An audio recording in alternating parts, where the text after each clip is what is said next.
नमस्कार साथियों, कैसे हैं आप सब लोग। उम्मीद करता हूं स्वस्थ होंगे, व्यस्त होंगे, ज़बरदस्त होंगे। तो साथियों, आज हम चर्चा करेंगे छत्तीसगढ़ में डीपीआई ने जो आज यानी 30 सितंबर को एक समीक्षा बैठक बुलाई हुई है जिसमें कई सारे बिंदुओं पर उसमें विचार विमर्श समीक्षा होनी है, जिसमें नवे नंबर पे जो बिंदु है उसको लेकर के इस वीडियो में चर्चा करूँगा।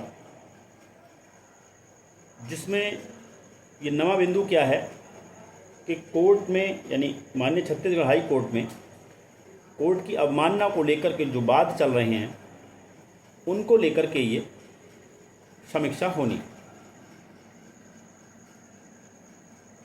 तो क्या कुछ इसमें चीज़ें हैं जिस पर समीक्षा होगी, जिस पर विचार मंथन होगा, उन पर चर्चा करेंगे साथियों। वीडियो में अंत तक बने रहें।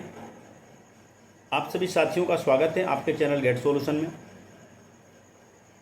उन सभी साथियों से निवेदन है जो चैनल पर पहली बार विजिट कर रहे हैं वो चैनल को सब्सक्राइब कर लें, बेल आइकन को हिट कर लें ताकि इस संबंध में आने वाली जो अपडेट्स हैं या शिक्षा जगत से जुड़ी जो भी जानकारियां हैं वो आप तक समय से पहुंचती है।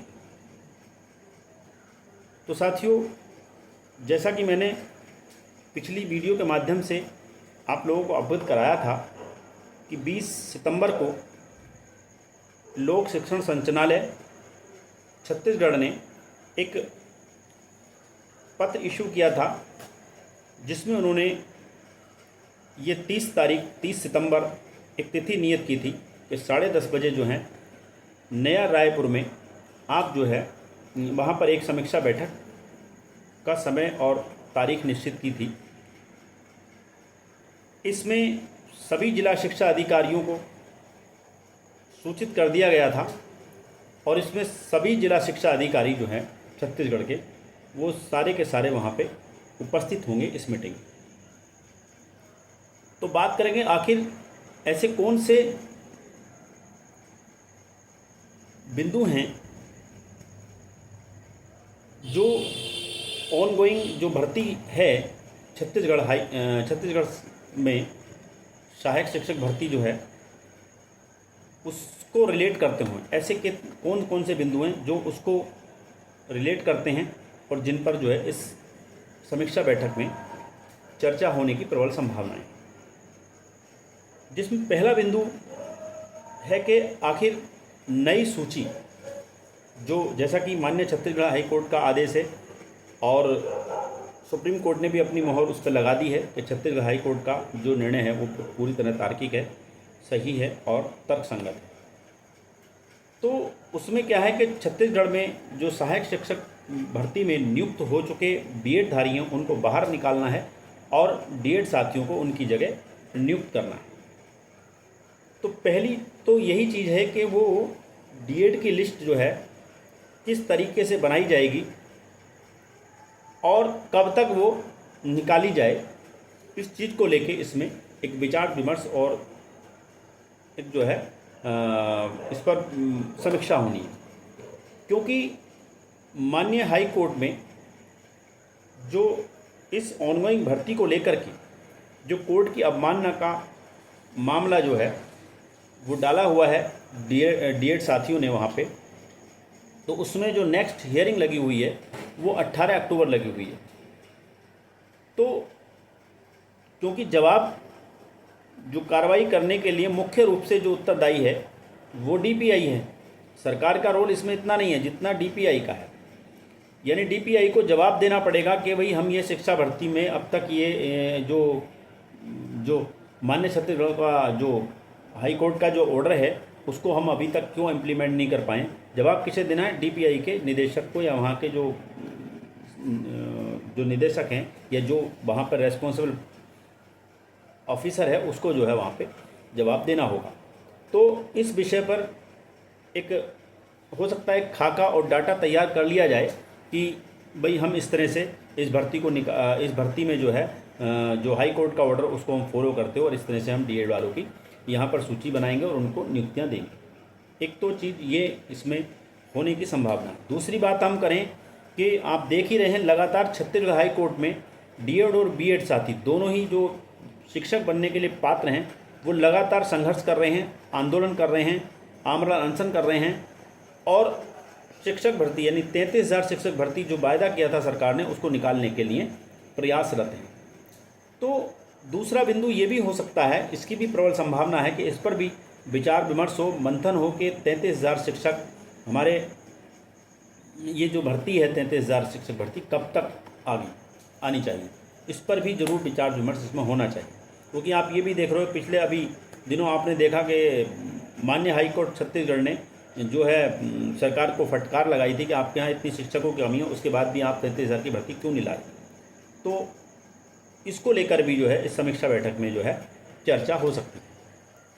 तीसरा महत्वपूर्ण विषय ये रहेगा कि इस बात पर भी विचार विमर्श होगा कि जब हम माननीय हाई कोर्ट का और सुप्रीम कोर्ट के ऑर्डर को फॉलो करते हुए जब नई सूची बनाएंगे डीएड वालों की, तो फिर बीएड का क्या किया जाए, क्योंकि बीएड बाहर होगा, क्योंकि सरकार ने बीएड को लगातार फेवर किया है और इसमें टाइम भी इसीलिए लग रहा है इस ऑर्डर को फॉलो होने में, क्योंकि सरकार ज़रूर कोई विकल्प तलाश रही है कि हम बीएड को नियुक्ति दे दें और बीएड से भी हमारी बीएड की नौकरी भी सुरक्षित बनी रहे।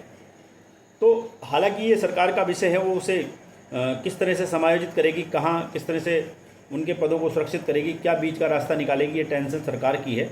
लेकिन मैं डीएड साथियों को ये ज़रूर बताना चाहूँगा कि डीएड साथी बिल्कुल निश्चिंत रहें, उनकी नियुक्ति होना तय है, बिल्कुल कतई ना घबराएं। और इसमें जो है कुछ लोगों के सवाल, कुछ साथियों के सवाल कमेंट के माध्यम से ये भी आ रहे थे कि कहीं ये भर्ती सरकार रद्द तो नहीं कर देगी। तो साथियों, इससे आप बिल्कुल बेफिक्र रहें, निश्चिंत रहें कि ये भर्ती किसी भी हाल में रद्द नहीं होगी और ये भर्ती होगी। और जो डीएड साथी हैं उनकी नियुक्ति 110%, मैं 110% कर रहा हूँ, 110% होगी ही होगी।